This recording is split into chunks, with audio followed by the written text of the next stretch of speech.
So these talks might be a little different to what people are used to, in that I talk a lot and there's a lot of concepts. And often what we are really looking for is to be still and quiet. And that's actually the core of the teaching here. But it's not delivered through stillness and quiet, it's delivered through concepts. Now, sometimes concepts are misunderstood, underestimated. The search is a search that happens, and by and large it's a search, or it's a transformation on the level of the mind. Because the obstacle, the veil that prevents us from being, is a veil of mind, a veil of thinking. And whether we recognize it or not, the change is not a change whereby consciousness suddenly develops or grows or evolves. Consciousness remains absolutely constant from the time we're born to the time we end. This isn't a transformation of consciousness. It's not an evolution of consciousness. It's actually a transformation of the body-mind instrument that produces certain outputs that tend to cover up what's there. And life has designed the instrument through which consciousness functions in such a way that it creates this veil. So the instrument is designed to produce a veil which covers up the essence that runs through the vehicle. And so life puts that in place, and through this process life undoes the errors that life actually put in place. So the error is part of the body's up-to-date conditioning, and while that error, that up-to-date conditioning is in place, as life unfolds, it triggers what is the body-mind organism, the vehicle. And certain aspects that are triggered create this uncomfortableness with oneself. And once life has reconditioned the vehicle such that the errors, the false beliefs are no longer part of the conditioning, then life continues to unfold, no longer triggering the false beliefs. And then life is lived still very much as the human being, but without an uncomfortableness with oneself being part of the experience. So when we really look at it practically, the change happens on the level of the body-mind. And so this is why concepts are often underestimated. Because it's concepts that have been turned into beliefs, which are the veil. And at some point there is a realization that, it's my thinking that is the problem. It's the thinking that cuts off the being. And so then when concepts are delivered, the mind kicks into action in the way that it's used to, and it starts chewing over the concepts. And it can quite easily start to relate to the concepts in an unhealthy way. And if it relates to the concepts in an unhealthy way, it creates more of a veil. And so then the person listening says, this is what the problem has been my whole life. I don't want to hear more concepts. I don't want to give my mind more food for thought. I actually want to sit quietly. So we become very good sometimes at dropping into being and shutting off the capacity of the mind, thinking that that's the answer. We effectively limit a very beautiful and intricate an important part of the daily life experience. Thinking that it's the problem. So we become very good at effectively dismissing the mind. And that works for a while. It creates, it allows us to drop into a field of being where we get to experience ourselves. But what we find is we keep getting dragged out of that place of being. And once again, the mind says, oh, I get dragged out of this place of being because I haven't become good enough at being yet. I have to practice that for another year or two. I have to practice dropping into being and cutting off the functioning of the mind. That's why I keep getting dragged out of being. But actually, we're getting dragged out of being because there are some very deeply, deeply ingrained beliefs in the system that haven't been undone. And so for as long as those beliefs remain in the system, life is unfolding as it unfolds moment after moment, sometimes pleasure, sometimes pain. And when it unfolds and pain is delivered, we might be sitting in being, but very soon that pain triggers the ingrained beliefs, and then it becomes an effort to keep witnessing. And we keep thinking, I have to keep witnessing. I have to keep witnessing the suffering. That's how it goes away. If I witness it, it will dissolve into the space that I am. And there's value in this. That's a very relevant part of this process. But to the extent that we go too far and then think that we need to effectively dull the function of thinking. Did you say dull? Dull it. And then there's an error has been made. And if attention would just go on to what the suffering is, and when attention goes there, we can't help notice dynamics, and there's a very intelligent part of the intellect that once it looks at a situation, especially if it is guided with some wise pointers, guided as to what to look at, the intellect can then start to understand what the error is.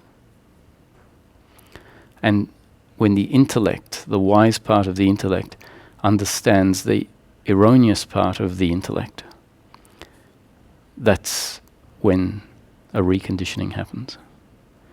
And the reconditioning is effectively the falling away of the false beliefs that are in the system, the false beliefs that continually drag us back into the head, continually create this uncomfortableness with oneself. So these talks, if someone asks me, what do you talk about? Say, when we boil it down and remain very practical about things, I talk about happiness and daily living for the human being. Not talking about oneness with God or the dissolving of the person. We don't even need to say we're talking about enlightenment. We can be a lot more practical about it. And why have I summed it up this way? To say that if someone asks me, what do we talk about? The answer is happiness and daily living. And the answer is very simple, is that this teaching starts with a question. It says, start with this question. It's the most important question we can ask ourselves. And that is, I've spent many years seeking, or I find myself just starting seeking, but I've looked around and there are people who have been seeking for 10, 20, 30 years. So either I'm in a position of being someone who has been seeking for 10, 20 or 30 years, or I'm new to it and I see people that have been seeking for 10, 20, 30 years. So the suggestion is, ask this question: what am I really looking for? The seeking has started.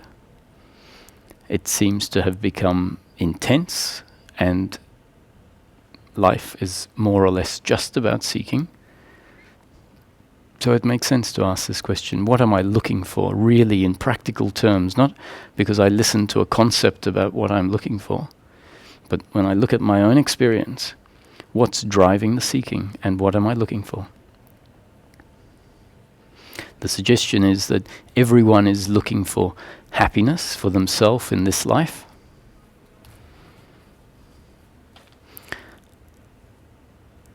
And it's fair to say that if we look at what humanity and what our own actions show us, it's fair to say that there is a belief that says my happiness is to be found in outcomes. My happiness is to be found in circumstance. My happiness is to be found essentially in life being pleasure, pleasure, pleasure, pleasure, pleasure. So these are concepts or pointers. How they can be helpful is if they land intellectually. So if they land intellectually, it simply means that you can say, oh, I understand what that means. It's been delivered in fairly simple, everyday English language, and I get what it means. That means it's been understood intellectually. So the first concept here is that the human being is looking for happiness. If we look at our own movements and the movements of humanity, it's fair to say that there must be the ingrained belief that says my happiness is to be found in pleasure. Another concept. So, as I was saying, the concepts are only useful to point at life so that we can see it for ourselves. Really see it, and if we see it, we can put a tick next to the concept. And as we see what the concept is pointing at, over and over again, then we become convinced that the concept is correct.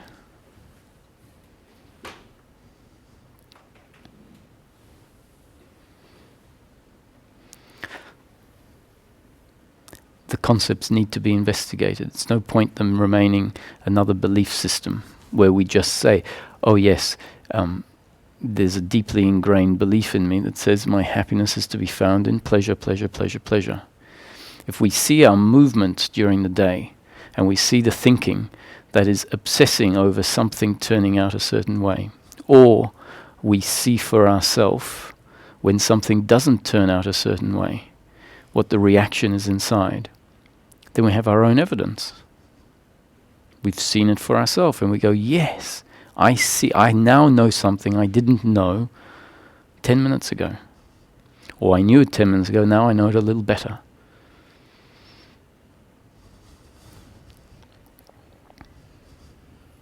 Can I ask something? Sure, just if you don't mind using that, just because it's being recorded. Yeah. Is it audible? Mm-hmm. What is the difference between this happiness and pleasure?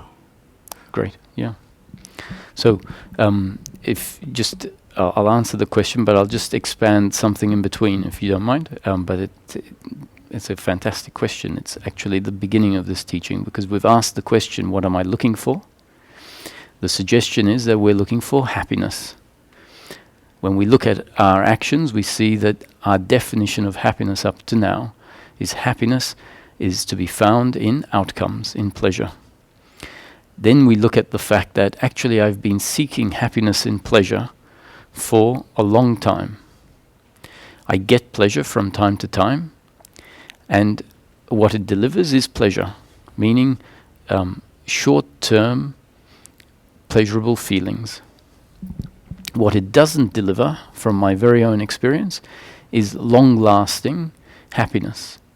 The pleasure is momentary or extended in time, but it's very transitory. It doesn't deliver long-term fulfillment. So from our own experience, we can conclude the happiness I'm looking for is not to be found in pleasure. I've had enough experience. I've got enough evidence for myself to know that pleasure is pleasure, but it isn't happiness. It hasn't satisfied me to date. So then when we look at our unhappiness, so we could say, I thought that happiness was to be found in pleasure. Actually, I find that pleasure is pleasure and it isn't continuous happiness. So we can conclude, maybe I don't know what happiness is. So then the suggestion is, let's look at our unhappiness. If we look at our unhappiness, and that means in a particular moment when you can say, in this moment, I know I am unhappy. Not necessarily now, but at some point in the next week. Say, in this moment, I know I am unhappy. And when we feel that unhappiness, the suggestion here is that it will be in one of these 5 forms: guilt, blame, pride, worry or anxiety, expectation or attachment to outcomes. Yeah. So each time we confirm I'm unhappy now, and each time we see that what is functioning is one of these 5 forms of suffering, then we say, my unhappiness is in practical terms. We've seen this for ourselves. My unhappiness is either guilt, blame, pride, worry and anxiety, expectation or attachment to outcome. Then the suggestion here is that happiness for the human being turns out to not be pleasure in the flow of life. The flow of life, as it unfolds moment after moment, is always either pleasure or pain. Life is pleasurable if it unfolds in line with our biological preferences, and it's painful if it flows out of line with our biological preferences. So that is the definition of pleasure and pain. Pleasure is that which is in line with our biological preferences, but it's transitory and it's dependent on circumstance. It turns out that happiness for the human being is happiness through peace of mind. The happiness that satisfies us on a continuous, unbroken basis is happiness through peace of mind. And peace of mind turns out to be the absence of suffering. Something very different to what we were looking for. We've spent our life looking for the addition of something to us. That's where the deeply ingrained belief that my happiness is to be found in circumstance, my happiness to be found in pleasure comes from. We believe that my completeness will come when we add something to us. And we're continually being told in wisdom texts, your happiness is not to be found out there. We're seeking outwardly when we should be seeking inwardly. And seeking outwardly tends to create an attachment to pleasure, or rather it is the attachment to pleasure, the belief that my completeness is to be found in pleasure, that is the attachment. And then we become obsessed with the external world. And when awareness is continually focused on the external world, that which is inside, that's always there, has always been there, doesn't get recognized. So, is this our ignorance about this happiness? Is that this ignorance? About happiness. The about happiness, it drives us towards pleasure. Mhm. Because we do not know what is happiness and what is pleasure. And that is the reason we are compelled to seek pleasure rather than happiness. This is right, yes. So, how to distinguish between pleasure and happiness? It's very, very simple. Pleasure is a feeling. Pain is a feeling. Happiness is not a feeling. Happiness is not a sensation. Happiness as being described according to these concepts is something very different to what the mind suspects. The mind which is attached to pleasure, the mind that is obsessed with form, assumes that based on its conditioning, that happiness is in the form of form. So the definition being given here is that form, the flow of life. So whatever happens from the moment we wake up to the moment we go to sleep is the flow of life. And the flow of life will always either be pleasure or pain. Whatever is in line with our biological preferences, pleasure. What's out of line, pain. That would be physical pleasure, emotional pleasure, financial pleasure, financial pain, emotional pain, financial pain, physical pain. So if we taste something good, that is physical pleasure. If we taste something bad, physical pain. If we hit our toe on the door, physical pain. So in any situation, if we become clear that the flow of life is only ever pleasure or pain, nothing other than that. If the temperature is too hot, physical pain. If the water we drink is the perfect temperature and we're feeling thirsty, physical pleasure. So this is one of the most crucial points, is to know that the flow of life from the moment we wake up to the moment we go to sleep, or we can look at it from the moment we were conceived to the moment we die. The flow of life is only ever pleasure or pain. Someone we loves dies, that is emotional pain. Whatever happens, we lose our job, it's some form of pain, combination of pains. If we come to understand my happiness is never to be found in the flow of life, my happiness is never to be found in pleasure or pain, that means my happiness is never dependent on the flow of life. My happiness is to be found through peace of mind. And peace of mind... Yeah, that is what I want to know. Yeah. Because there is a confusion between pleasure and happiness. What we seek is happiness, but we end up in pleasure. Mm-hmm. Yeah, so this is the error. Yeah, and we're fixing the error by first understanding it intellectually. So now we know pleasure is sensational. Pleasure is circumstantial. Pain is circumstantial. Happiness turns out to be peace of mind. Peace of mind is the end of suffering, or the absence of suffering. So, what is suffering in practical terms? We find that suffering is guilt, blame, pride, worry, and expectation. And when we look at it, we find that those 5 forms of suffering are all based on our attitude to the flow of life. How we relate to what is happening in the flow of life. So our unhappiness is attitudinal and not circumstantial. And our happiness is also attitudinal. It's the absence of the attitude that creates suffering. Now, what is the... I did not get it. Absence of attitude. Our suffering is attitudinal, meaning our relationship to what is happening in the flow of life. Okay. So let's look at blame as a form of suffering. Someone delivers pain to us in the flow of life. They say they are going to give us a few $100s to stay in our house for a week. They stay in our house for a week and then they don't give us the money. So financial pain. When we receive financial pain, because we believe that our happiness is to be found in pleasure, pleasure, pleasure, that is received as an attack on who I am, an attack on my happiness. We see the other as the person who has delivered the attack on my happiness. And then the attitude to what has happened is, you hurt me, I hate you. Yeah. Blame. Okay.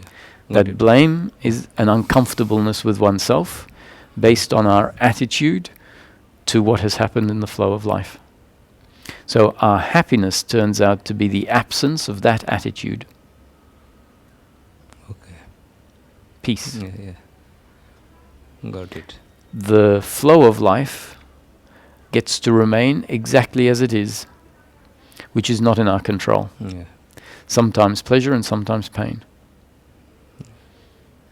Our happiness is independent of everything that is happening to us. Yes. That means our happiness is not dependent on whatever is happening to us or what we are seeking. That's correct. So, in theory, this set of teachings, the concepts are saying that we can find ourselves in prison, wrongly accused for a crime, sentenced to live the rest of our life in a very uncomfortable situation, meaning that our life situation is going to be significantly more painful than the average life, let's say. And with the right attitude that situation doesn't need to disturb our peace of mind. Yeah. Meaning that we can still be at peace regardless of the circumstance we find ourselves in. Yes. So the good news is that continuous unbroken peace of mind is available in daily living. Because at first we might ask, well, this is great to hear that happiness is not circumstantial, but it's attitudinal. But is it possible for there to be an attitude that doesn't get involved with what is happening in the flow of life? And the answer is yes, it is possible, and it's possible on the basis that the attitude that gets involved in life is based on two primary, deeply ingrained beliefs about who we are and what life is and what we need. And those beliefs, when we investigate them, are seen to be inaccurate, seen to be an error. And because they're an error, it means the suffering that arises, the guilt, blame, pride, worry, and expectation is also an error. Yeah. If the attitude that created guilt, blame, pride, worry, and expectation was based in truth, then we would have to conclude if happiness is the end of suffering, then happiness isn't available for the human being, because the suffering makes sense. The suffering is not an error. But because it turns out that the basis of the suffering is a wrong idea of who we are and a wrong idea of what life is, this is really good news. Yeah. Life put the error in place in order for suffering to be there, and then life undoes the error in order for suffering to come to an end. So how did life put the error in place? The suggestion here, the concept here, is that the human being at any point in time is a biological instrument through which consciousness functions. And the biological instrument is made up of genes and up-to-date conditioning. That is the completeness of the biological instrument is based on these two factors: the genetics of the body and how life has impacted it moment after moment after moment. Each moment, life is delivering new conditioning. And as each moment of new conditioning, it adds to our up-to-date conditioning. So in each moment, the biological entity is made up of the genetics and the up-to-date conditioning. And so the error about who we are and what we need is part of our up-to-date conditioning. And then when we look at these two factors, we see I wasn't in control of my genetics.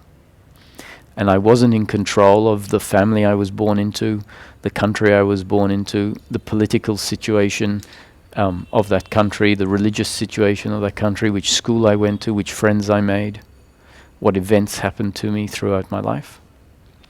And all of those events and unfoldings contributed to our up-to-date conditioning. So the two factors that make the human being what they are on a biological level in each moment, the two factors are not in our control.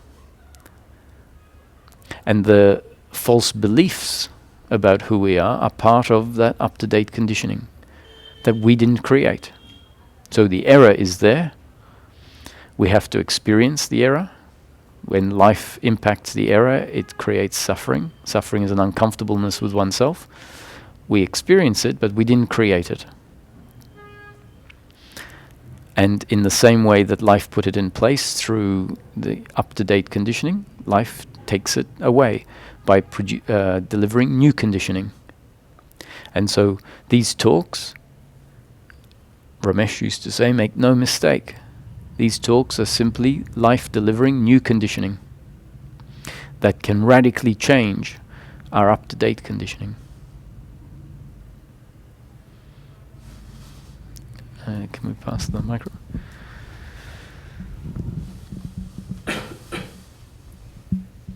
I'm wondering if you can talk a little bit about the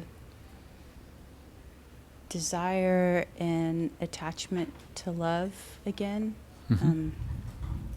Because that day you were talking about it, I got incredibly uncomfortable as soon as you you made the statement of I'm not lovable, Mm-hmm. the error in the belief.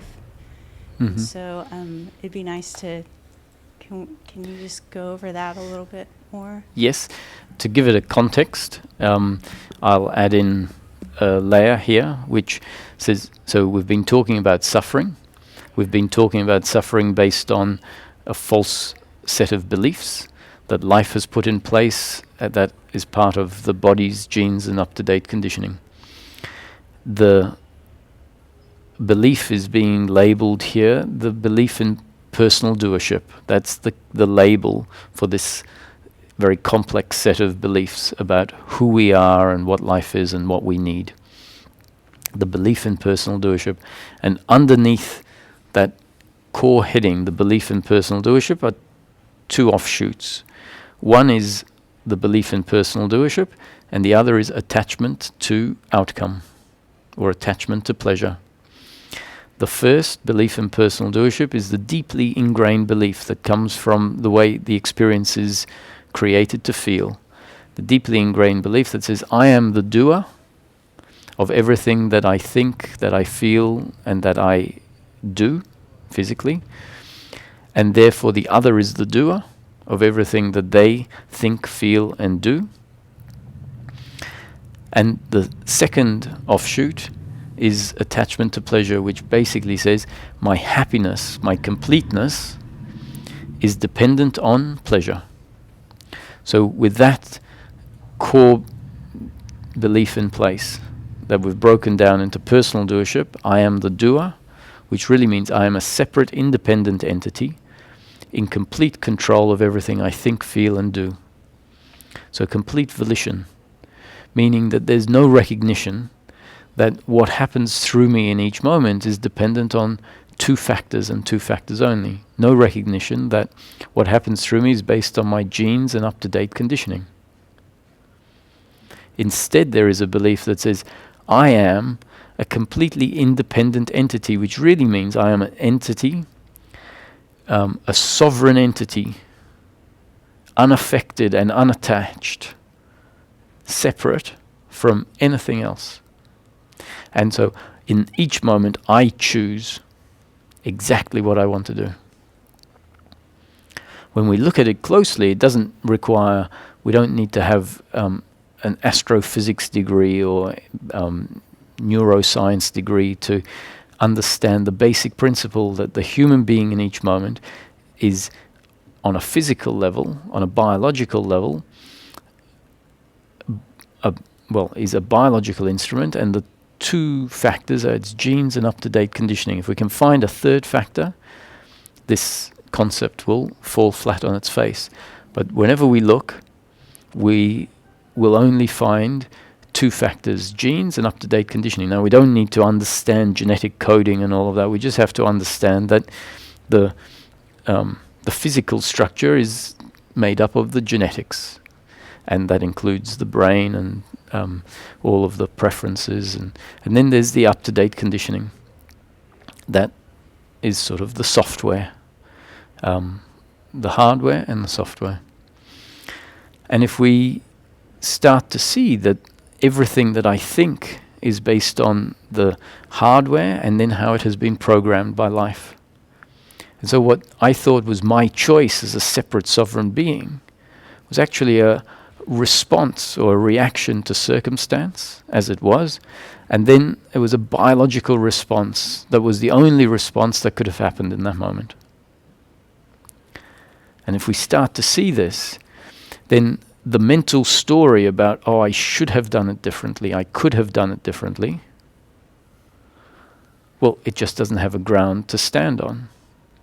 Because if we see this really closely, that in each moment I am effectively a biological robot responding to circumstance, and on a biological level I'm speaking about.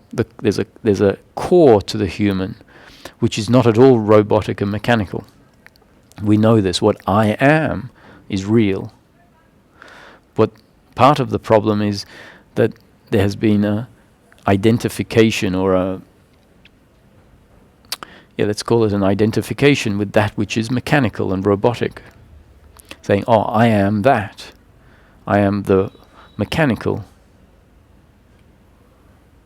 So once awareness starts landing on, oh, the mechanical is mechanical, and I can't be that.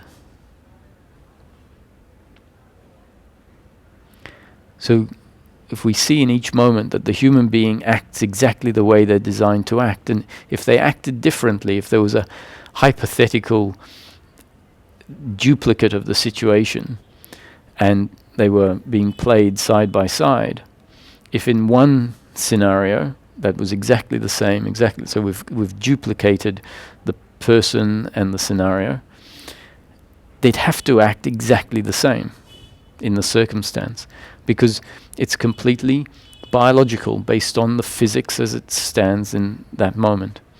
If in one scene the human acted one way and then in the other scene they acted another way, it would mean that either the circumstance is different or the person is different in some way. If we realize this, that in each moment I act the only way I can, exactly the way I'm designed to, then there's no space for I should have done it differently, I could have done it differently.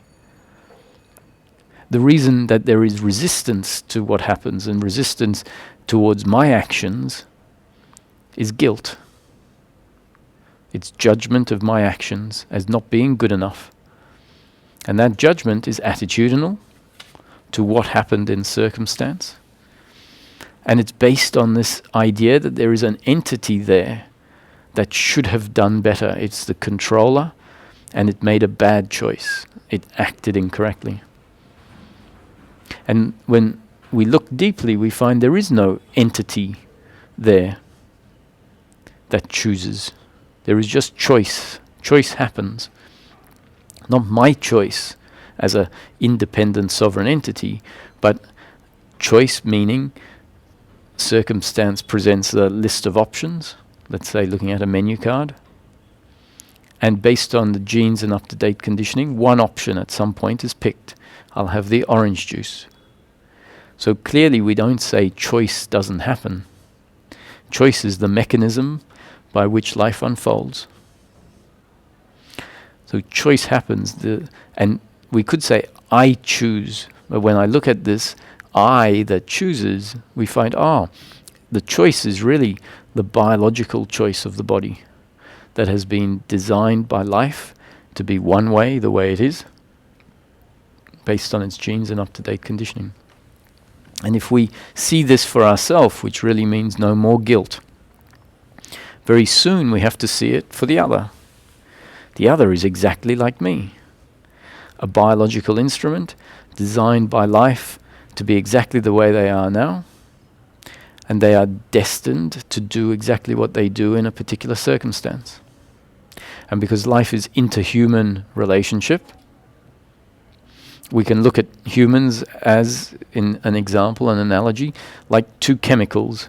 If you put two chemicals together, each chemical has a chemical composition that life has determined.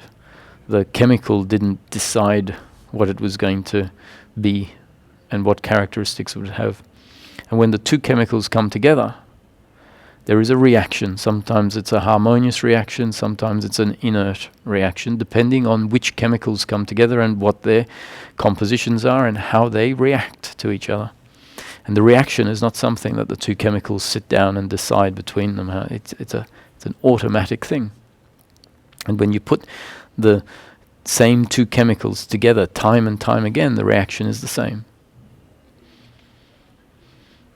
It's forced to be that reaction. So when we see interhuman relationship, it's the interhuman relationship of biological instruments designed exactly the way they are, to do exactly what they do and react exactly the way they react, which means to feel exactly what they feel, and for the outcome to be exactly the way it is.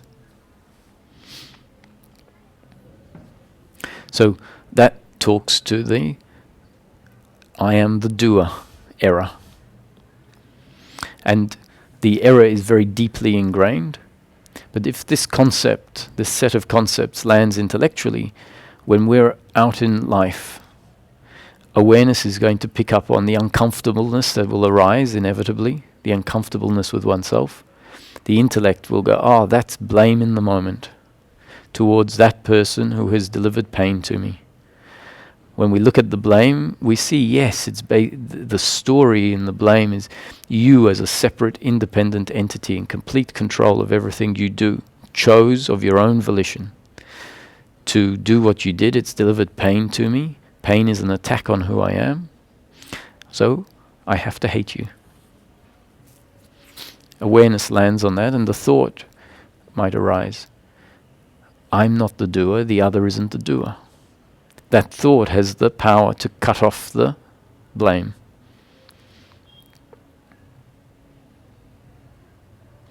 The second arm of the belief in personal doership, which is essentially a set of beliefs, is attachment to pleasure, which is quite simply put the belief that I require circumstance to complete me. I require circumstance for my happiness to be there. And that belief is put in place because a connection to self is just not available. Or rather, that self is not known because something is in the way of knowing self. And so this error about what I need arises, and it gets locked away in the system. And the deepest attachment is the attachment to love. So all other attachments for material gain and appreciation from the other, wanting to be recognized, all stem from the very deep attachment to love, which really means the deep belief that I need the love of the other in order to be complete. And where that deep belief stems from is a deeper belief that I'm not good enough the way I am. And that belief that says I'm not good enough the way I am creates a feeling of uncomfortableness. So essentially this is shame or guilt. I'm not good enough the way I am, and that got put in place by life when a circumstance unfolded such that an outcome allowed the brain to conclude this outcome must have happened because of what I did. This outcome happened because I must have acted incorrectly. And if only I had acted differently, the outcome would have been different. And so essentially what is being said is, I'm not good enough. I didn't act up to standard. I'm not good enough. I'm guilty of not being good enough. And then the feeling is of shame for not being good enough. That feeling is a deep uncomfortableness with oneself. And that feeling tells us what we need to fix the situation. The feeling tells us you need love from the other to confirm that now you're good enough. So linked to the feeling I am not good enough, synonymous with that is I'm not good enough to be loved. I'm not lovable. And so from that feeling of I'm not lovable, the solution given in the feeling is you need to find love, lots of love. And if you find lots of love, that will counter this conclusion. What it doesn't actually mean it will counter the conclusion. It means I have now become better. Because at this point, I'm not lovable, so I need to do everything to act a certain way in life in order to get love from the other. And once I get love from the other, it means I've perfected myself.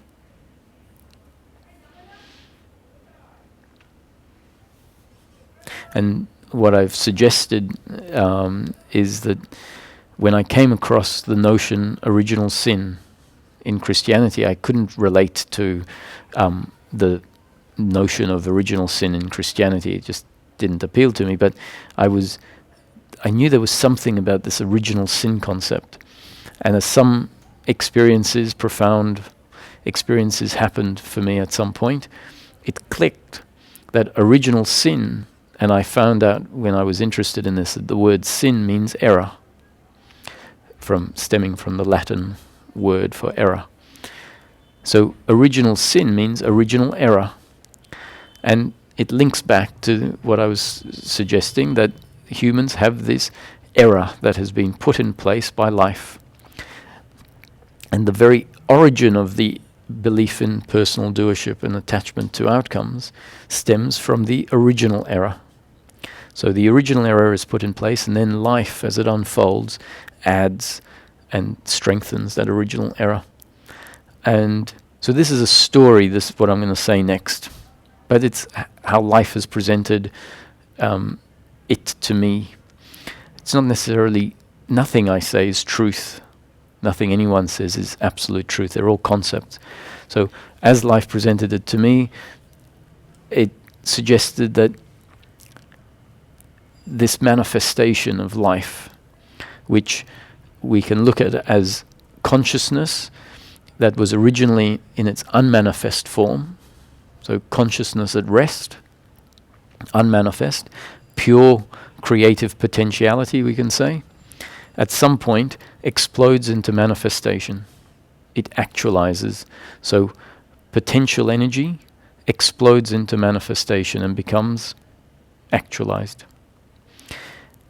And as part of this particular story, humanness seems to be the way through which consciousness experiences the creation that it has turned into. And so the imagery and the feeling that I got is the original error is part of consciousness coming into incarnate form. And the assumption is, I've been thrown out of the unmanifest. And now I'm forced to be here in this dense creation. And so the idea I've been thrown out of the unmanifest, I've been thrown out by God. I must have done something wrong. God doesn't love me. That's why he's put me here. Now it's all this, even that, there is no God that has thrown anyone out, but in this story, maybe that's the rationale for the original error. And so from there, the I'm not good enough belief, I'm not lovable, just gets added to by events that follow a similar theme, similar pattern.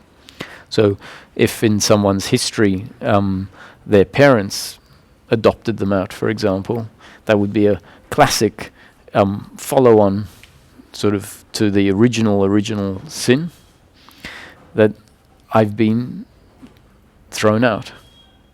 My parents didn't want me.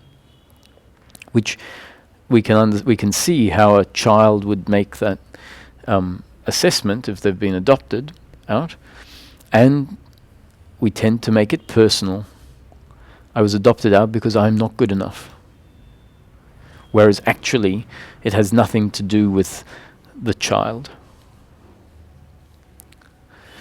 And yet, the way that this story of life has been created is in such a way that everything seems personal, that there is a complete forgetting of what we truly are, and seeing ourselves as the character in the story, and making it all about me. That's what the belief in personal doership essentially contains. This idea that I am a separate independent entity, always have been, and so I have been the one that has been doing everything. And if outcomes are negative, it must have been my fault. And so pride, which is one of the forms of suffering, guilt, blame, pride based on the same principle, I'm the doer, and it kicks in when we do something and a positive outcome is delivered. We say, look what I have achieved, my doing. So pride also is linked to this I'm not good enough, which is why we feel good when outcomes are positive, because we're trying to convince ourselves, because it stems from this I'm not good enough, we're trying to convince ourselves I am good enough. So when things go right, we want the whole world to see it and make sure they know that it's my doing.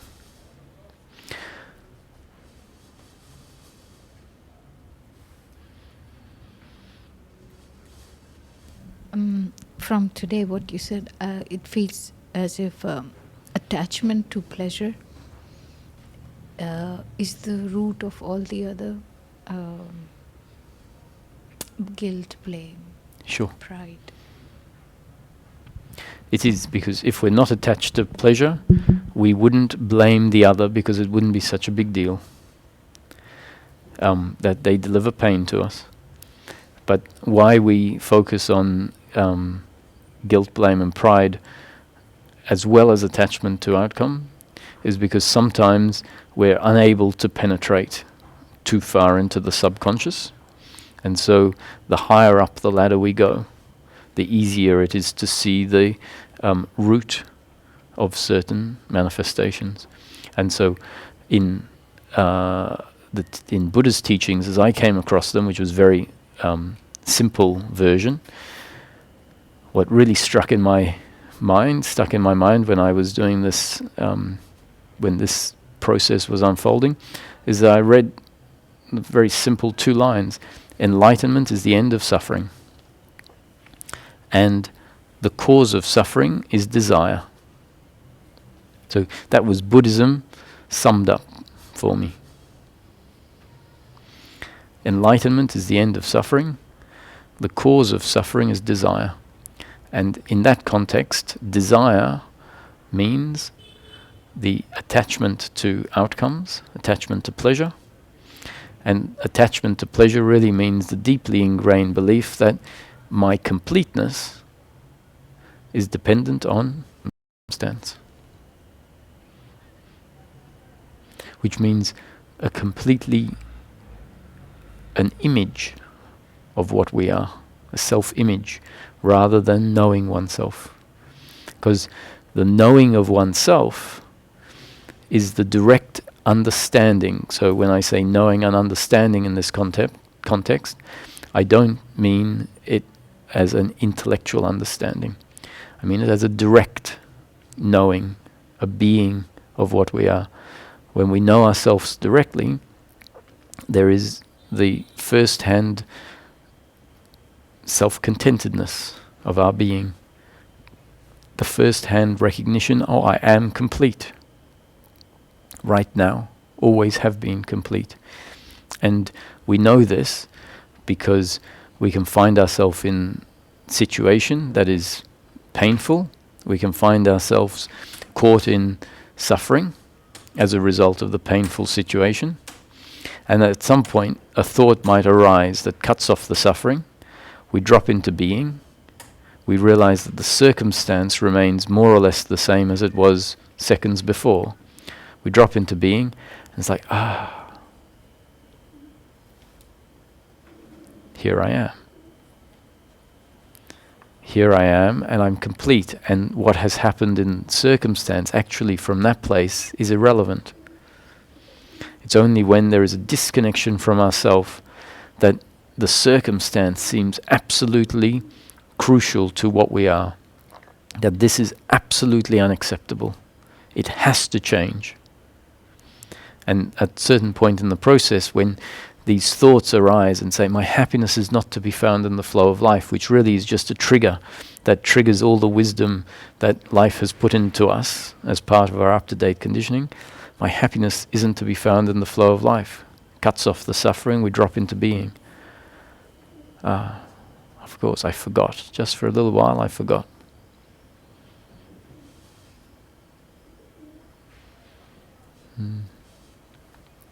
And so, if we keep seeking for love, what that means is that we are, as if the body continues to follow that habit, and the mind, the intellect, doesn't recognize it as based on an error. It allows it to carry on unabated. And if that habit carries on unabated, what it is effectively doing is reinforcing the deep belief that I am incomplete right now, and that my happiness, my completeness will be found when I find my soulmate, or when my parents love me the way I want them to love me, or when my family treat me the way I think I should be treated. And so for as long as that thinking process and that behavioral pattern continues without it being cut off, the belief is at play and actually being confirmed as true. And as soon as the up-to-date conditioning recognized, so the working part of the mind, so you might have heard there's the concept that breaks the mind into the working mind and the thinking mind. The thinking mind is the part of the brain that contains these false beliefs of who we are and what we need. The working mind is the part of the brain that functions, that's functional. Mathematics, communication skills, knows how to walk and how to talk. All of those are conditioned functions. So conditioning per se is not the problem. After enlightenment, conditioning is still there. We don't become an unconditioned entity.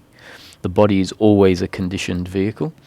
What happens is that certain conditioning, the erroneous conditions of conditioning that says this is what I am, this is what I need, they fall away. So the thinking mind falls away. The working mind continues to function. And these concepts are delivered, hopefully, to the working mind. When the concepts are understood intellectually, they're understood by the working mind. When awareness lands on these feelings and these happenings in daily life and confirms the intellect, puts a tick next to the concept goes deeper and then deeper and deeper each time it's confirmed from one's own investigation, from one's own experience.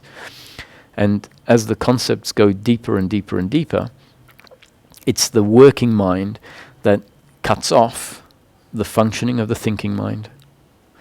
So when blame arises, which is part of the thinking mind, the working mind kicks in and says, that's not correct.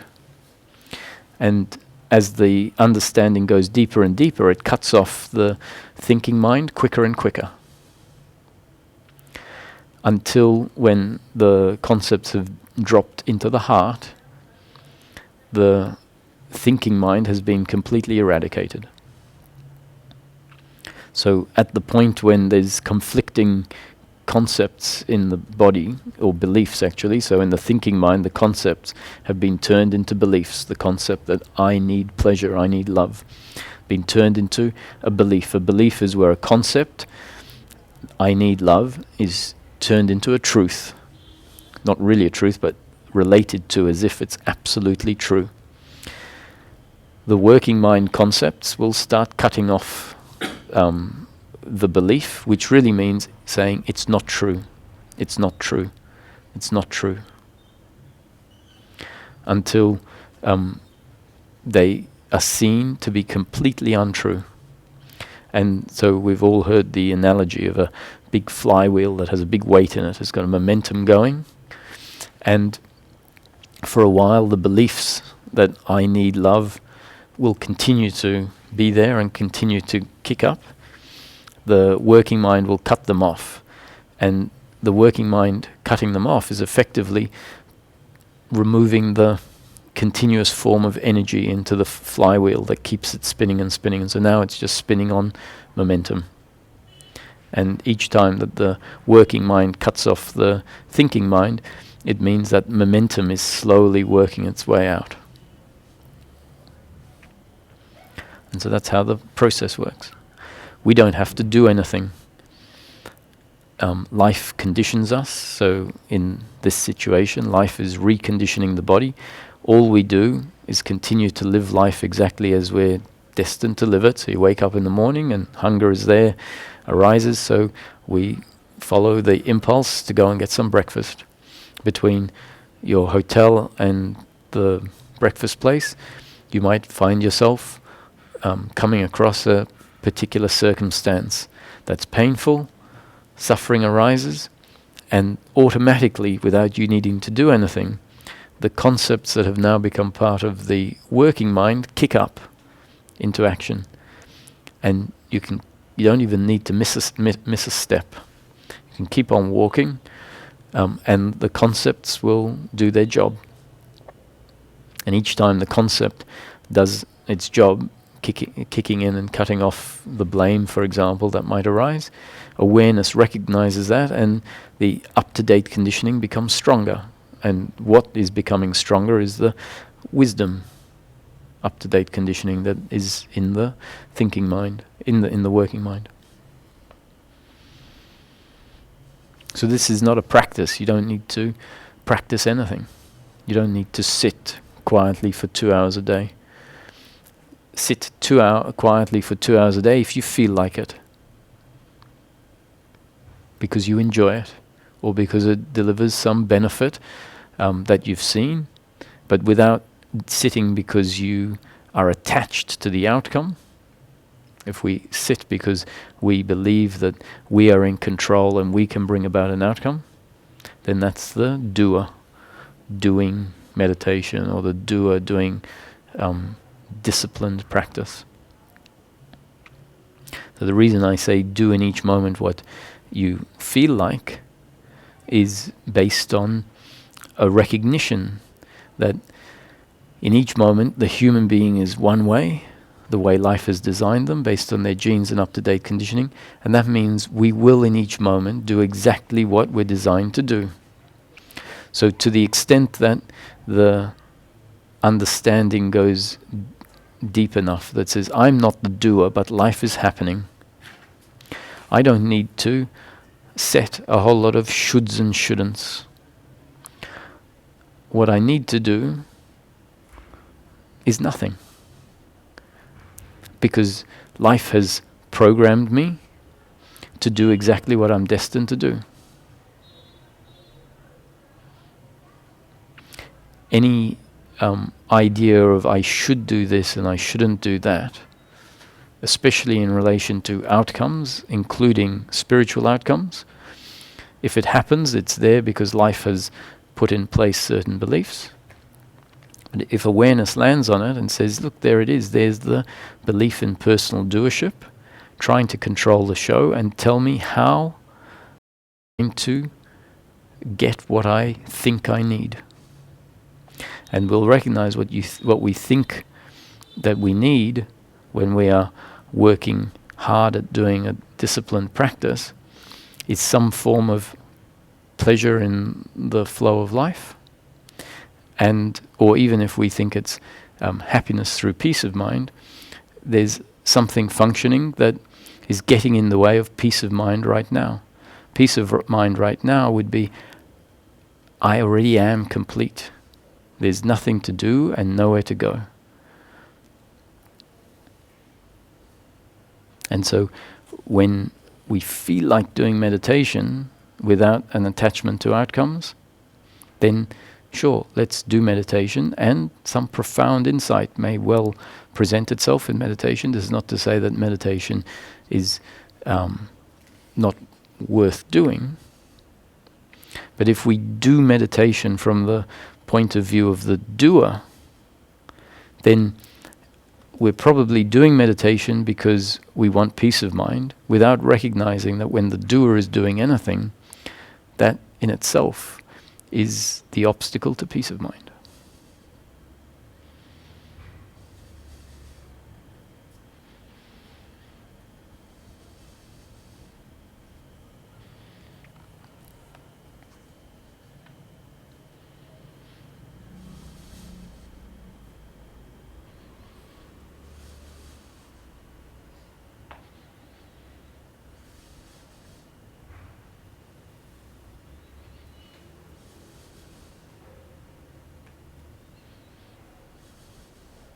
So there is something that Sylvain mentioned yesterday, and I think it probably links in with what you've suggested, and it's also something that a lot of people see.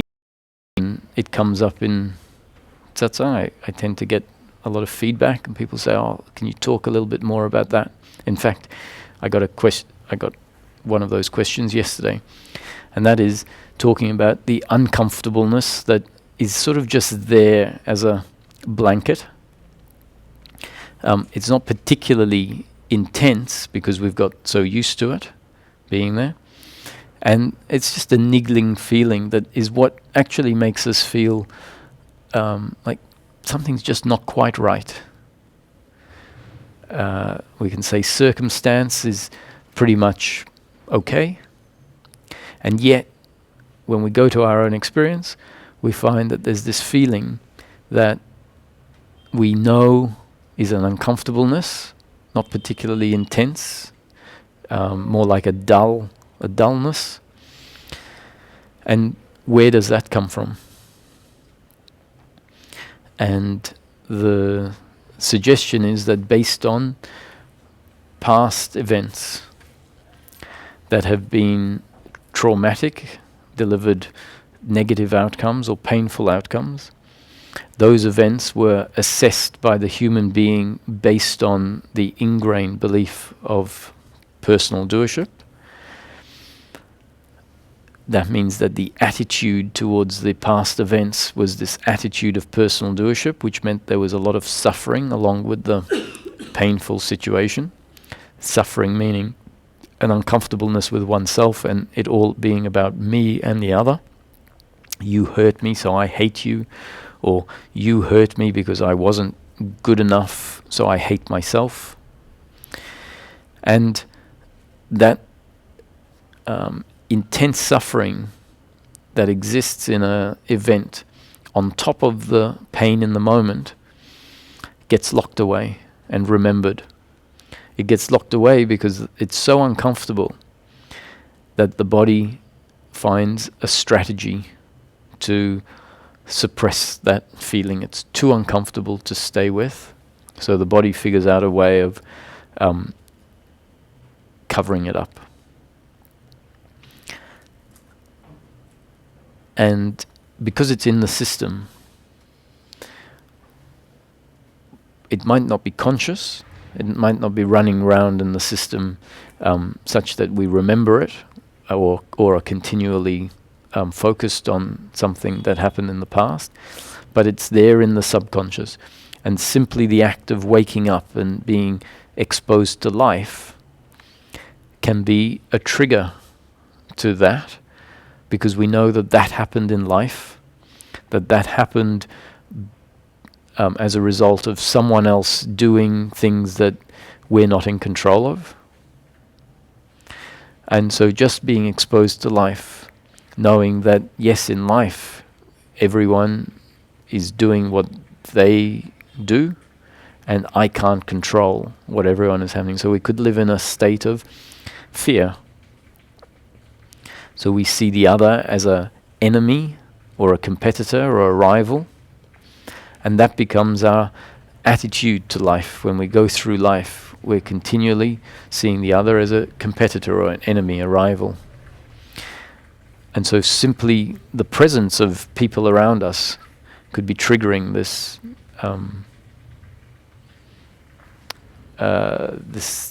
this belief of who I am and what I need. And that belief is going to be an uncomfortableness with oneself. So just being alive, in a sense, can be a sense of not being good enough. Now, in the way I'm speaking of, it's in a dull sense. So we don't really know what it is. We don't feel that this is shame or this is hatred. We just know it's uncomfortable.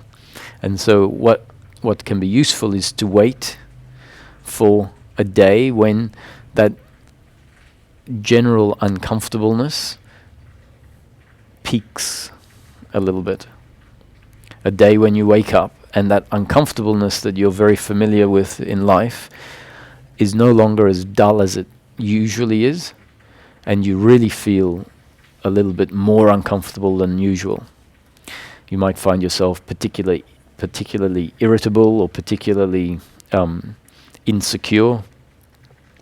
And once again, the body is particularly good at saying, well, this feeling is completely uncomfortable, not on a physical level, but on a level of self. What can I do about it? And it has strategies that it's developed, thinking that these are the solution.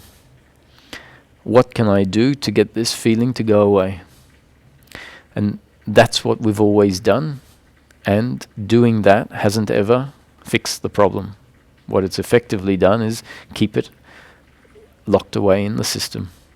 And it's these deeply ingrained traumatic events from the past that are the belief in personal doership that we carry around with us, that life continually impacts and creates guilt and blame towards circumstances that are happening in the moment.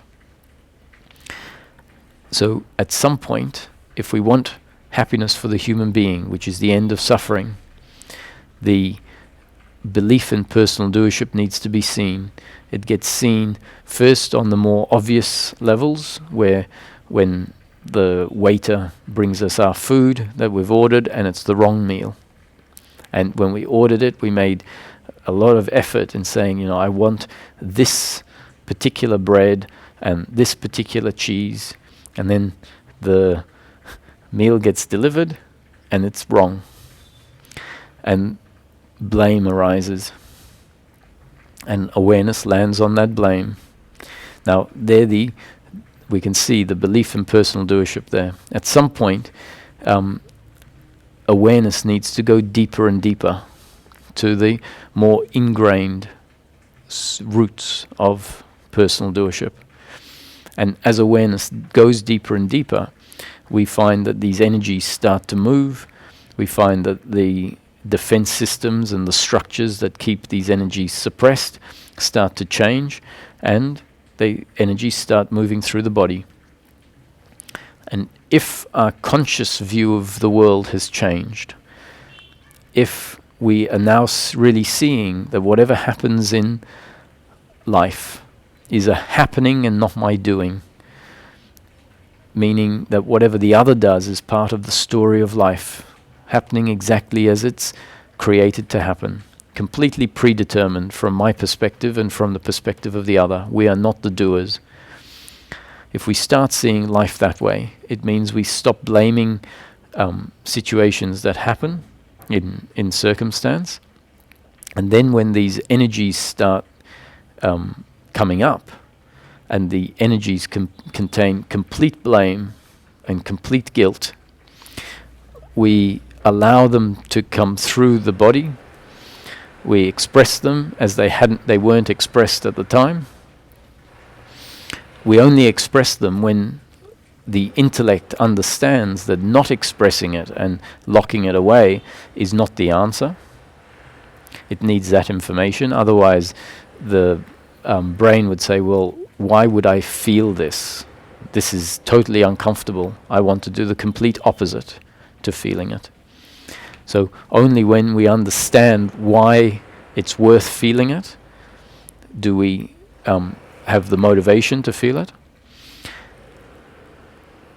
And it's only when we've started to see life very differently in the present moment that we can feel it, allow it to be exactly the way it is, intense hatred, intense shame, intense attachment, and allow it to come and then go.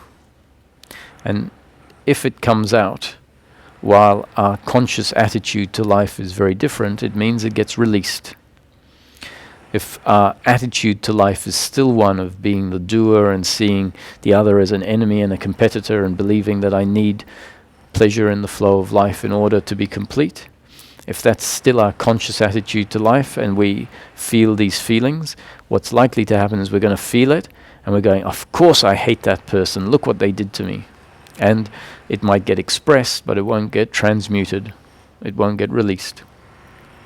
So all of this simply to encourage, by conditioning the working mind to understand why this is worthwhile, because these energy systems in the body actually contain the belief I am the doer and I need happiness in the form of pleasure.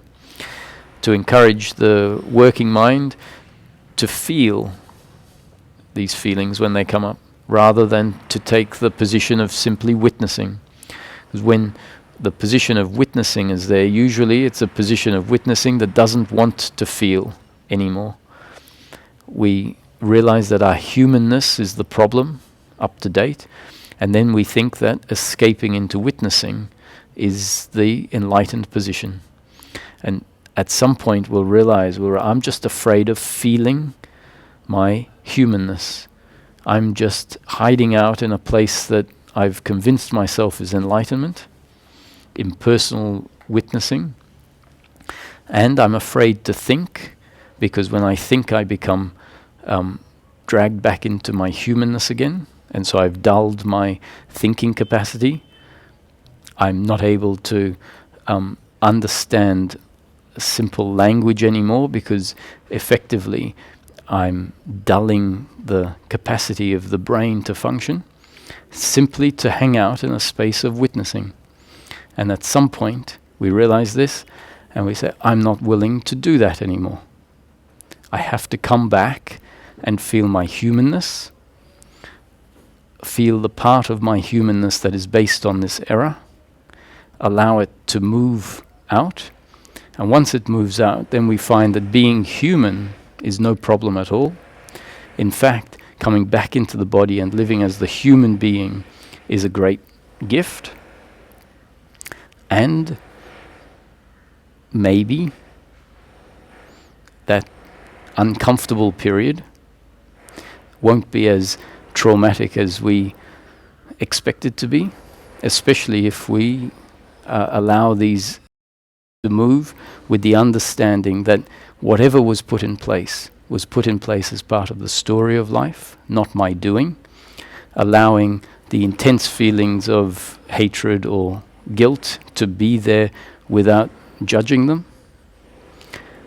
And at the other side, on the other side of that process, we might find that what is there is a very simple way of living as this human being, doing in each moment exactly what we think or feel we should do, knowing that whenever we do what we think or feel we should do, we're not in control of the outcome. The outcome, sometimes what we want, sometimes not what we want, which means either pleasure or pain. So functioning from this place of flow doesn't mean that we will get pleasure, pleasure, pleasure, pleasure. But once the deeply ingrained beliefs of personal doership have been uprooted, the fact that we're not in control of the outcomes, meaning sometimes pain, is no longer such a big deal.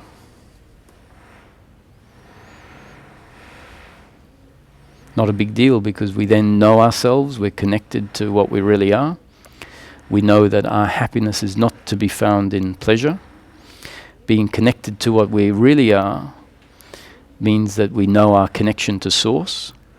We know our connection to Source because of the realization that I am not a separate independent entity in control of everything I do. Therefore, whatever happens through me has to be Source functioning through me.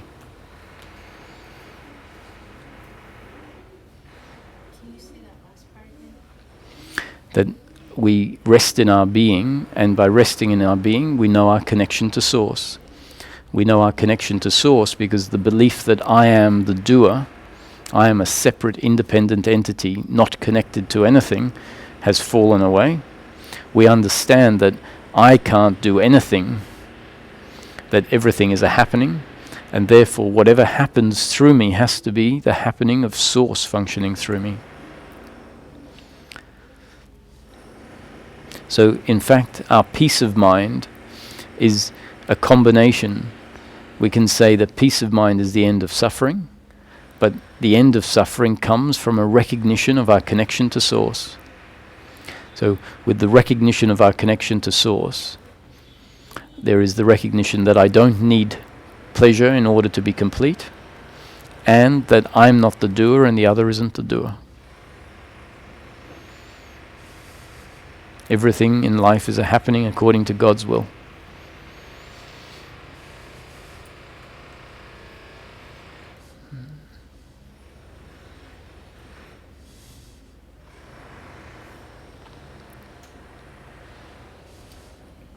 Can I say something?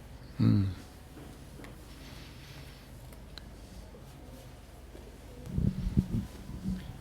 So it seems to me like, this meditation practice helps me connect with Source Mhm. so that I can let go of suffering.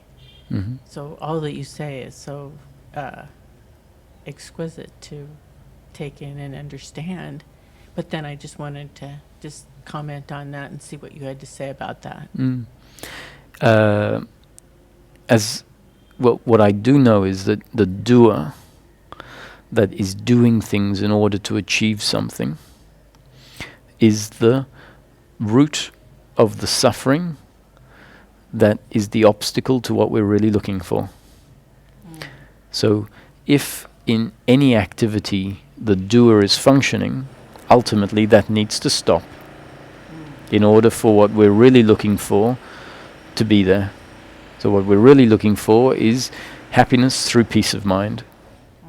And the doer is the root of the suffering that is the obstacle to our natural peace of mind.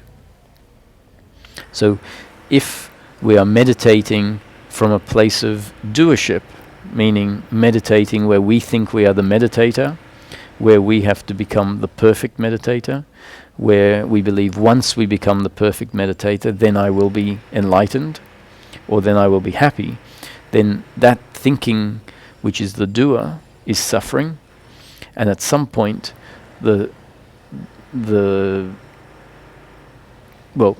activity, that thinking, needs to stop. So if we meditate because we feel like it, because we want to, then that means that the doer isn't doing meditation. Meditation is happening. And if meditation happens, the doer isn't there, which means suffering isn't there, so there's no problem. So you can keep meditating. If you find yourself meditating because you think you should meditate, then question whether that's the best motivation to go into meditation with. Yeah. I wondered if I could also ask about free will or choice, because that comes up in all these teachings, and I would love to hear what you have to say about it. Mm-hmm. So in the concept is that all of life from the beginning of time to the end of time is completely predetermined. A creation that created by Source. Source has actually become the creation. So Source at rest manifests into the creation. So God isn't out there controlling the creation, but God has become the creation.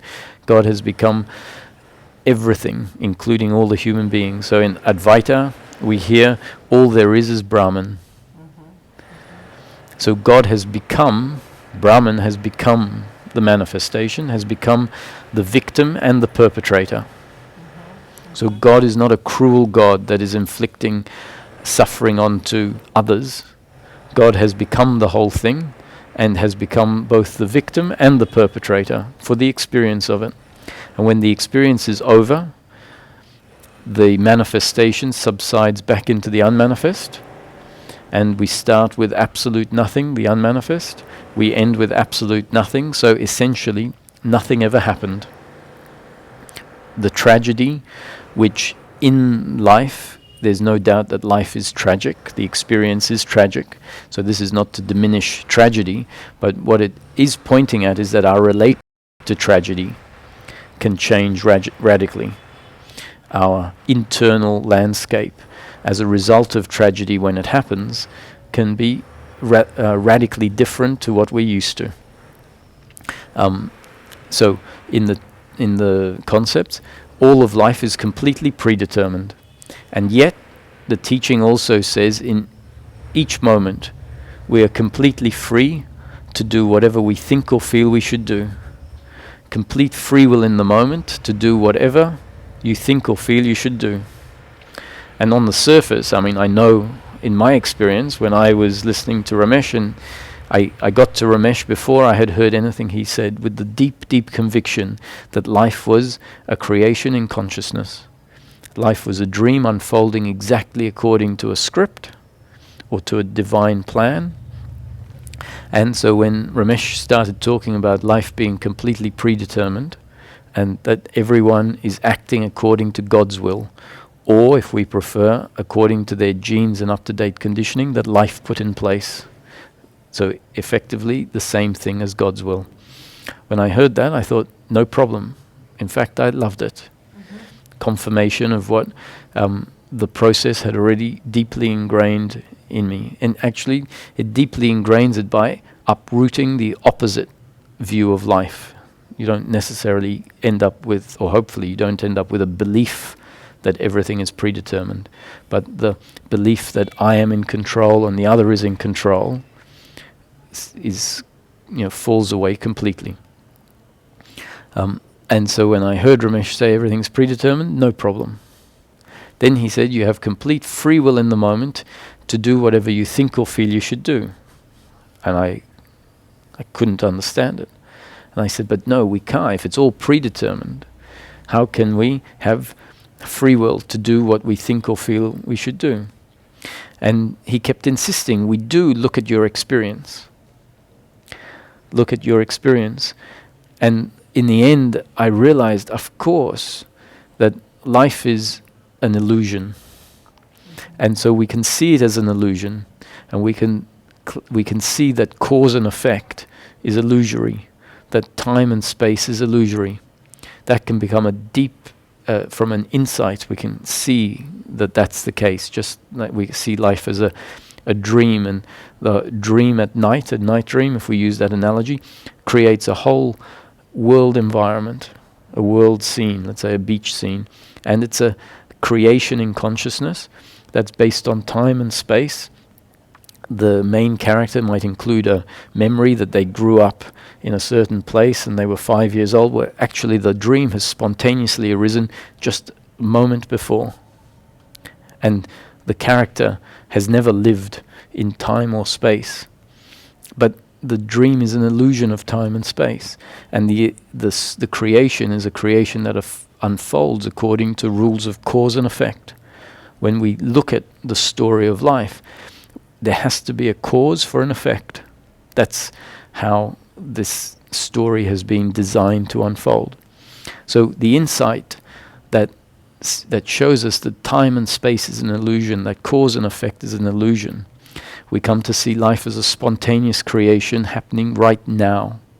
That there was no past and there's no future, there's just now. That shows us time and space and cause and effect are unreal. But then, once we know that, we have to live life as if it is real. The experience is an experience that even when we see through the illusion of cause and effect and time and space, seeing through it doesn't dissolve its presence. So if we keep denying cause and effect, and we keep saying cause and effect isn't real, cause and effect isn't real, what happens is we end up with a mental concept that cause and effect isn't real. And then someone says, and time and space isn't real. Someone says, what are you doing tomorrow? And we say, tomorrow I'm probably going to be at such and such a restaurant. So even with the deep conviction that time and space are not real, when in life someone asks us, even someone who, in a sense, you can be a little deluded for a while. Someone can be completely convinced, I don't believe in time and space. Right? And yet they live their life as if time and space are real. As if cause and effect is real. So they don't sit there waiting for their food to magically manifest on the table. They place an order first. And at some point we might realize, wow, I'm completely deluded. that I believe that I completely believe that time and space are not real, and yet my life is lived as if time and space is real. So then we have to loosen our belief, because what's happened is we've gone from believing that cause and effect and time and space are absolutely real to now believing that they're absolutely not real. And the life is a paradox. What we need to be able to do is hold both together. So Ramesh is saying that if we look at the mechanism, we see that there is no one choosing, but we can't deny that in the flow of life, choice happens. So we might think, what do you mean there's no one choosing, which means no choice? And then in the next breath you're saying, but choice is the mechanism by which life unfolds. And it's simply a matter of definition in the brain that confuses us, because our standard definition of choice is like most language, because of the deeply ingrained belief in personal doership that exists not just for you and me, we're not unique, it's all of humanity. Because of the deeply ingrained belief of personal doership, the word choice, without it saying it, means my choice, the choice of me, the chooser. And then if we can redefine some words like choice means the picking of one of 10 options. So if there's 10 options and one gets picked, well, what is that? That we call it choice. But we don't necessarily have to insist that it is my choice as a separate independent entity. So when we investigate it, we find choice definitely happened. At this moment, I picked one of the 10 menu items. That's choice. When I look at it, that choice happened as a result of the circumstance I found myself in and my genes and up-to-date conditioning. And when I look at it, I wasn't in control of the circumstance and I wasn't in control of my genes and up-to-date conditioning. So why would I claim it as my independent choice? So then we come to the conclusion, everything is unfolding exactly as it's destined to unfold. So then at first we say, no, so I have no choice. But then when we go back to our experience, we go, no, I do have choice in the moment. In each moment, I'm completely free to choose whatever I think or feel I should choose. And when we look at it, we say, but that's based on 2 factors I wasn't in control of. But it doesn't change the fact that in each moment we have the feeling that we are free to choose. And so then free will needs to be redefined. Free will isn't what we would ordinarily define free will as. Ordinarily, free will means me as a separate independent entity in complete control of what I choose, unaffected by anything else. Now that's a myth. It doesn't exist. But we can say in the moment I have free will to choose whatever I want, knowing that that free will is illusory. That feeling of free will is illusory. Actually, it's God's will. But in experience, I have the feeling of free will. So now free will refers to the feeling, which we can't deny. And from this place, we have something beautiful, is that my free will is God's will. They're now no longer in opposition with each other. And so whatever I do in each moment is God's will, and yet it is delivered as a gift wrapped up in the package of free will, which means I don't feel like a slave in life. I live life as if I am the doer, as if I have choice, with the deep, deep conviction that that choice is actually not my choice, but a happening. And that deep conviction comes from a connection to Source. Really great explanation. Thank you. You're welcome. Thank you for the question. This is why the questions are good, because the key concepts are up here, and then questions sort of allow us to elaborate deeper and deeper. And hopefully at the end, coming once may, if we're lucky, you'll get the framework in one sitting. Come twice, there's more chance. If you came 100 times, it means that the framework, the concepts, may become absorbed even more completely. There's no reason why we have to come 100 times, because it can be understood intellectually fairly quickly. And once that happens, then we find ourselves going through life with a new set of conditionings. So our up-to-date conditioning has changed. And I would hope that the benefit is that awareness starts landing on these aspects of daily living that are so crucial to what we're really looking for.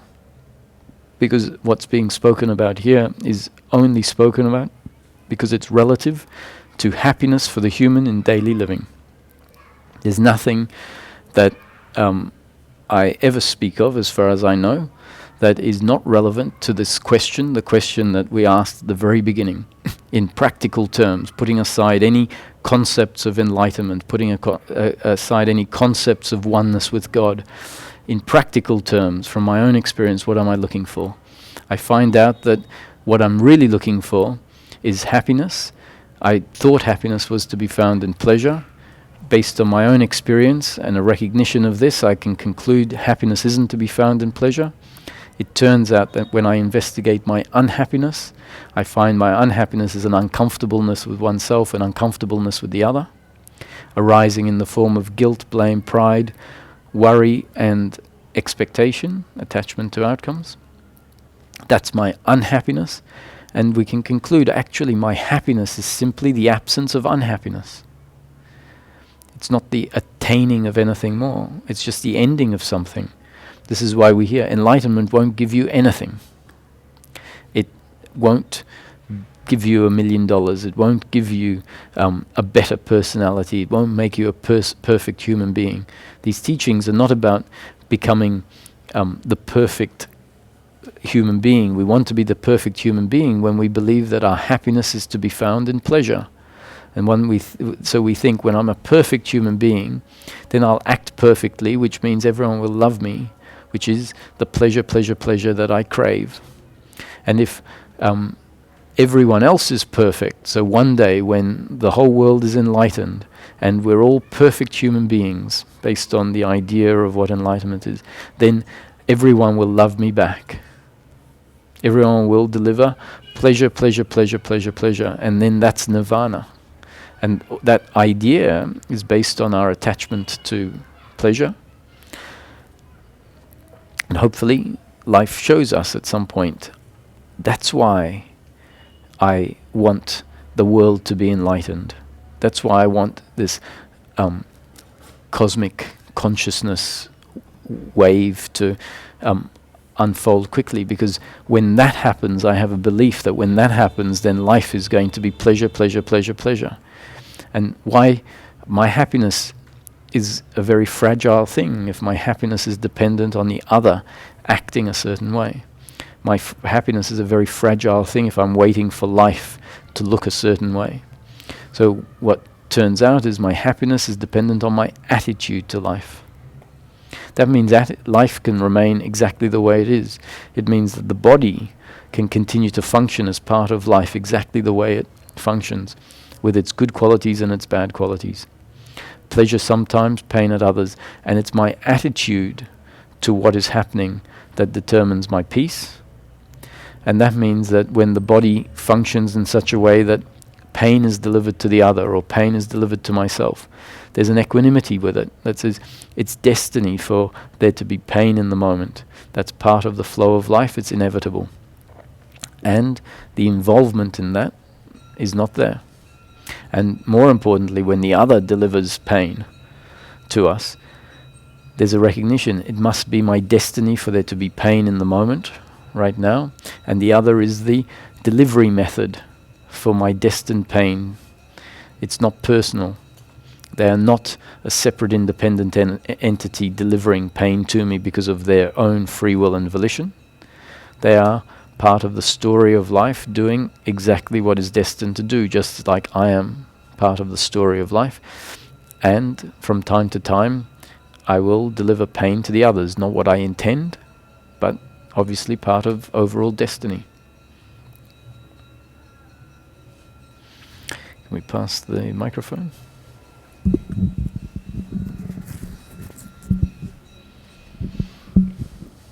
So it's at that point when you can have that recognition and that awareness that you're saying that when the uncomfortableness comes, that it would be the time to go into that deeper place of the feeling of what's behind the pain. When the uncomfortableness is there, either just mentally inquiring into what the story is, so it can be very obvious when it's about something in the flow of life. You can see I'm blaming the person over and over for what they've done. So it's also worth noting that anger and sadness are biological reactions. So if someone stands in my way and doesn't let me get past, then that's a situation that may create biological anger in the moment. And it was destiny for them to stand in my way and destiny for anger to arise, to push them out of the way maybe. Or the biological reaction might be to turn around and walk in the other direction. Or the biological reaction might be to be scared. Whatever the biological reaction is not good or bad, it's based on your makeup. So we have a biological reaction of anger, and then the suffering is horizontal in nature. And so if we find ourselves thinking about this person that had stood in our way and threatened us, and we think about it for the next 2 days, that thinking might be blame. And so awareness can just land on the blame and see it for what it is. When it's something much deeper that isn't a result of circumstance in the flow of life, and it's felt as a uncomfortableness, either very obvious what it is or much more dull, then that's when we can either witness it, and witnessing it is valid. There is a value in just not being involved in it. But at some point, there can be the interest that says, I actually want to know what the root is. When we witness the suffering, it tends to dissipate more than anything. So just allowing the suffering to be there with no interest in it will tend to not intensify it. And at some point, the conditioning in the concept in this teaching says, but if you do that, the root that has been triggered may never dissolve, or it may take a long time for that root to dissolve. So at some point we choose to, I'm just going to feel this fully. So feel it fully means feel the sadness, if that's what it is. So you might just find yourself curl up on the bed. And one of the things that I found worked quite well is putting words onto the feeling, because you sometimes you can't, it doesn't have a sharp quality to it. It doesn't tell you what the feeling is. So you can start putting words onto it, like abandonment, fear, loneliness, sadness, guilt. And when one of the words from a particular category hits it, it's that. But it might not feel completely right. So you might have guilt, and you go, ooh, yeah, it's guilt. But then you might say, it's not quite right. And then abandonment or shame, embarrassment. So one of those other words, when you go, shame, ooh, that's what it is. So using these words can help intensify the feeling, or allow us to feel more what it is. And once a right word goes onto it, the feeling develops a little bit more. And then, what am I ashamed of? And the story can sort of present itself. And when a story presents itself, it can be for the first time that the story about a dull, aching sense of uncomfortableness with life and with oneself that's been there for a long time, it could be the first time that we actually put words onto the story. And as this happens, it tends to develop and unfold. And what we might find is it goes from a circumstance of 10 years ago, where we feel shame, and then it might even deepen and jump from that circumstance to a circumstance of 20 years ago. And then it could even deepen and go even earlier still.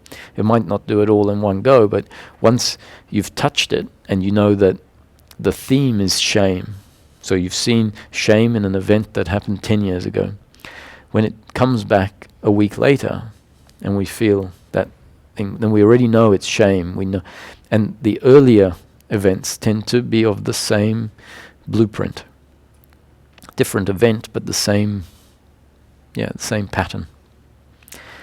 And what I had said yesterday to Sylvain is, let's not mistake this for therapy. This process is not the process I'm describing here. This is not therapy.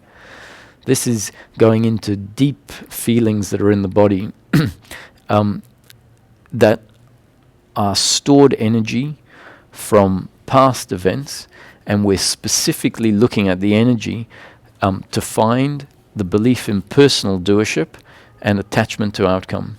And when we see this root, as it's described in a general form, the concepts in their general form say that the misunderstanding of humans, the human condition, is to misunderstand ourselves as the doer with an attachment to pleasure.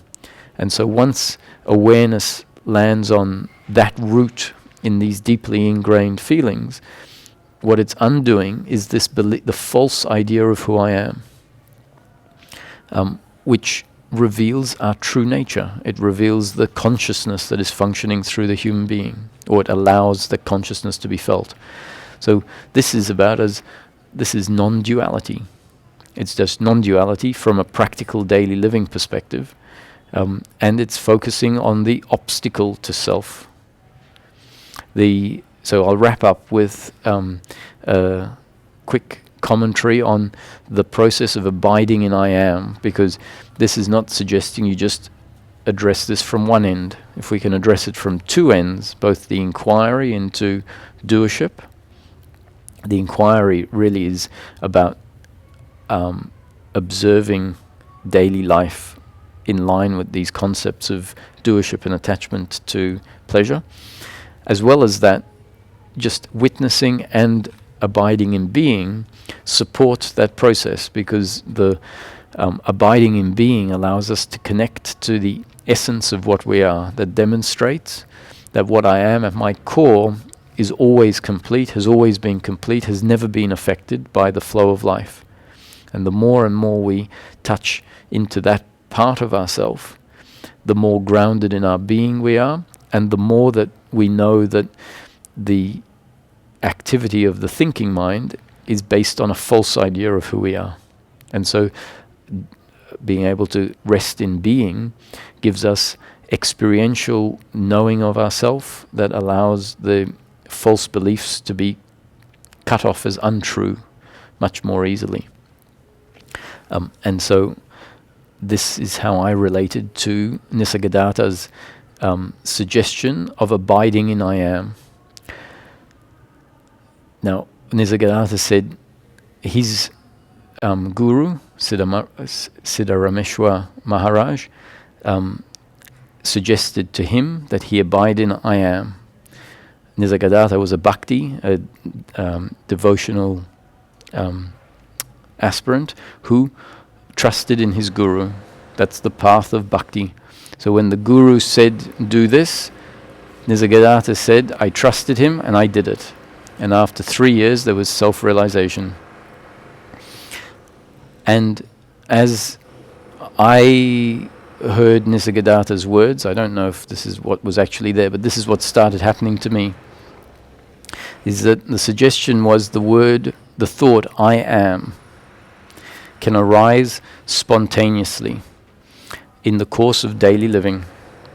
And it arises when awareness lands on the thinking that is along the lines of attachment to outcomes and doership. or any other form of thinking that we've identified as being suffering. Hopefully we've realized that suffering is a form of thinking that we think is very useful, we think will get us what we're looking for, but in fact is the very suffering that gets in the way of what we're looking for. So if this understanding has happened, whenever awareness lands on this obsessive thinking, the thought I am can arise. And that thought I am can become the final thought in that moment, the bookend to the obsessive thinking that's been happening. And simultaneously to the thought I am arising, if we understand that the center of consciousness, which has spent so much time in our head, its home is the heart. And if we just allow it to drift down to the heart, as though it's being pulled down by gravity, it would happily rest in the heart. And if we open our gaze, a soft gaze that allows everything to fit into our field of vision, meaning we don't focus on anything in particular, and we realize that a full panorama fits into our field of vision, and even the body is within our field of vision, that what is aware of everything that is arising right now is prior to the body. The body is an object arising in the awareness, just like all the other objects. So a combination of softening our gaze and allowing everything to be as it is, plus allowing the center of consciousness to drop into the heart, so as though we are aware of everything from here, aware of even the body as an object. That when awareness lands on the obsessive thinking, the thought I am arises, which is the bookend to the thinking. It becomes the bookend to the thinking because we now know that this thinking serves no purpose. In fact, it's the very problem. And as the thought I am arises and cuts off the thinking, we drop into the heart and open our gaze. And this too is something that can happen. It's not something we're doing. This is not a practice. These words can become part of the up-to-date conditioning that life has delivered. That means that the idea that I am can cut off the thinking becomes something that we don't do. We don't do it. It just happens. It happens when awareness lands on the obsessive thinking. The thought I am arises. We drop into being. Yeah. And we can do this as we're walking down the street. We don't choose to do it, it just happens. And we might rest in being for about half a second, the first few times, and get dragged out of being into obsessive thinking again, and not even notice it for 10 or 15 minutes. And then we might realize, I'm thinking again about this thing in the future that I wish would happen. And we realize it's expectation and attachment to outcomes in the future. And the thought I am arises, cuts it off. We drop into being. And this process might happen where we only stay in being for half a second for the first week. But you can do it for 20, it can happen 20, 30 times in a day. And after the first week we might realize, it happens, and we drop in being for 2 seconds or 3 seconds. And so the fact that we get dragged out, that we can't stay there for half an hour or an hour, is not a problem. After the first week, we find that we rest in being for 2 seconds instead of half a second. And then after the third week, we rest in being for 5 seconds or 10 seconds. And eventually, it becomes the place where we live from. It's our home. And it becomes our home once the deeply ingrained beliefs of personal doership have been uprooted. They get uprooted because we have contact with this place of being, which is a field of being outside of thinking. It's the field of being that recognizes everything that happens. And so a combination of this dropping into being, which doesn't have any thinking or contemplating in it, coupled with an investigation of daily living for yourself, which is contemplation. So thinking happens, but it's thinking of the working mind. It's contemplating what is happening according to the concepts that are being delivered. And the combination of these two things is powerful. So, I won't ask if there are any more questions, because we've got to the end of our time. But if there are more questions or things come up that you want to discuss, I'm here for the next 2 weeks. Everyone's welcome. And in fact, if you do see certain things happening in the course of daily living, if you do see awareness landing on certain aspects, then please bring it in and share, especially if there's some confusion, or if you're starting to see it happen automatically. And the benchmark is always peace of mind. Peace of mind and suffering become the practical beacons that allow us to stay on track. An awareness of suffering can inspire the question, where is this coming from? What belief? And then the wisdom that starts to reveal itself cuts off the suffering quicker and quicker. So in practical terms, the indicator is always peace of mind, more peace of mind in daily living.